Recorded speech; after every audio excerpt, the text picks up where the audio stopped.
கர்த்தருடைய பரிசுத்தமான நாமம் மகிமைப்படுவதாக. ஆசீர்வாதமான ஒரு நல்ல காலை நேரத்திலேயும் அனுதினம் அண்ணா என்கிற வேத தியானத்தின் வழியாக உங்களை சந்திப்பதிலே மிகுந்த சந்தோஷம். கர்த்தர் ஒரு புதிய நாளை கூட நம்முடைய வாழ்க்கையில் கொடுத்ததுக்காக ஆண்டவருக்கு மனதார நன்றி பலி செலுத்துவோம். இந்த நாளை கர்த்தர் உங்களுக்கு ஆசீர்வதித்து தருவாராக. இந்த நாளின் காலை தியானத்திற்காக ஆதியாகமம் 31 அதிகாரம் அதனுடைய 2வது பகுதியை நாம் தியானிக்கலாம். முதல் பகுதியை நேற்றைக்கு முன்தினம் பேசினேன். 2வது, யாக்கோபு தன்னுடைய மனைவிகளை அழைத்து கொண்டு லாபானுடைய வீட்டை விட்டு புறப்படுகிறான். கவனிங்க, என்றைக்குமே நம்ம லாபான் என்கிற இந்த உலகத்தை அல்லது பிசாசை விட்டு நாம் புறப்படும் பொழுது மிகுந்த கவனமாய் இருக்க வேண்டும். யாக்கோபு தன்னுடைய மாமாவை லாபானை விட்டு புறப்படும் பொழுது யாக்கோபு தனக்கு லாபானுடைய வீட்டில் கிடைத்த மனைவிகளையும் பிள்ளைகளையும் ஆடு மாடு ஒட்டகங்களை எல்லாம் எடுத்துக்கொண்டு புறப்பட்டான். ஆனால் லாபானின் மனைவியாயிருந்த ராகேலோ தனக்கு தன்னுடைய தகப்பன் வீட்டிலிருந்த தெய்வம் அவளுக்கு தேவைப்பட்டது. அவள் அந்த தெய்வத்தின் சொரூபத்தை எடுத்துக்கொண்டு தான் அங்கே இருந்து புறப்படுகிறாள். ராகேலுடைய வாய்மொழி சொல்லி கேட்பீர்களானால், பிள்ளை இல்லாததினால் தேவனிடத்தில் முறையிடவில்லை, கணவனிடத்தில் முறையிட்டவள். அவளுக்கு தெய்வ நம்பிக்கை என்பது ஒரு குழந்தை பிறந்த பிறகுதான் அவளுக்கு தெய்வ நம்பிக்கையே வந்தது. ஆகவே அவள் தன் தகப்பனுடைய தெய்வத்தின் மேல் நம்பிக்கை உள்ளவளாய் இருந்ததை அவளுடைய கிரியை வைத்து நாம் காண முடியும். இன்றைக்கு நம்மில் பலரும் இப்படிப்பட்ட நிலையில்தான் வாழ்க்கையை ஓட்டி கொண்டிருக்கிறோம். தொடர்வது என்னவோ இயேசுவை தான் நாம் பின்தொடர்கிறோம். ஆனால் நம்முடைய கூடாரங்களில் நம்முடைய முன்னோர்கள் ஆராதித்து வந்த சில வழிபாடுகளை, சில கிரியைகளை இன்னும் விட்டுவிடாமல் அதை நம்மிடத்தில் தான் வைத்து கொண்டிருக்கிறோம். ராகேலை போல ராகேலிடத்தில் தெய்வ நம்பிக்கை வந்த பின்பும் சொரூப வணக்கத்தை அவள் விடவில்லை. இன்றைக்கும் என் வார்த்தையை கேட்டுக்கொண்டிருக்கிற அருமையான கர்த்தருடைய பிள்ளைகளே, நீங்கள் இயேசுவின் மேல் நம்பிக்கை உள்ளவர்களாக இருக்கலாம், இயேசுவை நம்பலாம். ஆனால் சொரூப வழிபாடு அல்லது சிலை வழிபாடு உங்களிடத்தில் காணப்படுமானால் உங்களை சத்துரு பின்தொடர்வதை நிறுத்தி கொள்ள மாட்டான்.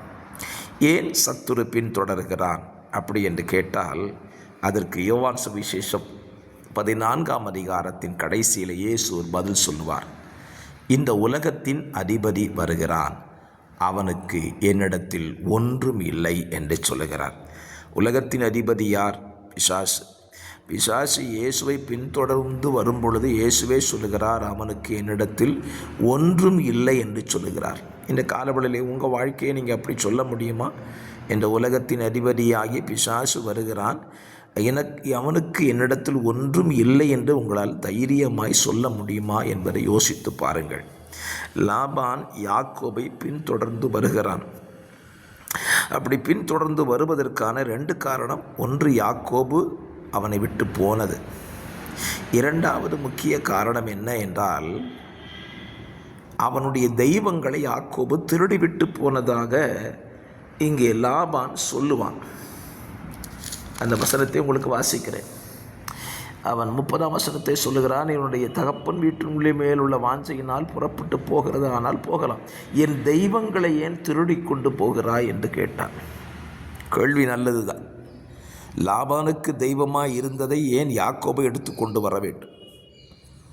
இந்த காலவெளியிலே என்னை கேட்கிற கர்த்தருடைய பிள்ளைகளே, உலகத்துக்கு தெய்வங்கள் ஏராளம் இருக்கிறது. அந்த தெய்வங்களை எடுத்துக்கொண்டு தேவ பிள்ளைகளை ஏன் பின்தொடர வேண்டும்?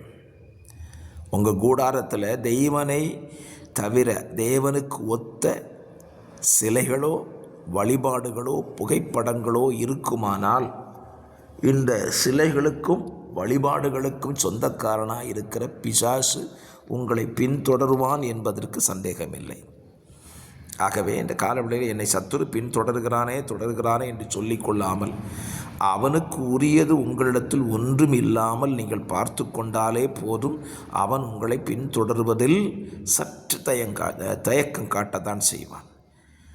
லாபான் சொல்லுகிறான், என் தெய்வங்களை ஏன் திருடி கொண்டு போகிறான்? யாக்கோபு சொல்லுகிறான், உன் தெய்வம் எனக்கு தேவையில்லை, என்னுடைய ஆண்டவரே எனக்கு தேவை, போதும். இல்லை, என்னுடைய தெய்வம் உன்னிடத்தில் இருக்கிறது. யாக்கோபு தன் கூடாரங்களை பரிசோதனை செய்கிறான். பரிசோதனை செய்த பொழுது லாபானால் அந்த தெய்வங்களை கண்டுபிடிக்க முடியவில்லை. கவனியுங்கள், லாபானுடைய கூடாரங்களில் தெய்வம் இல்லை.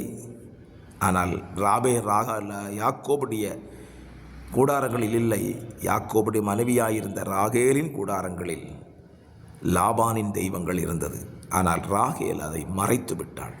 இந்த காலவெளியில் என்னை கேட்கிற கர்த்தருடைய பிள்ளைகளும் கூடாரத்தில் சாத்தானுடைய எந்த கிரியும் இல்லாமல் பாதுகாத்து கொள்ளுங்க. சத்துரு உங்களை பின்தொடர மாட்டான். இந்த நல்ல சிந்தையோடு இந்த நாளை துவங்குங்கள். கர்த்தர் உங்களை ஆசீர்வதிப்பார். ஆமென்.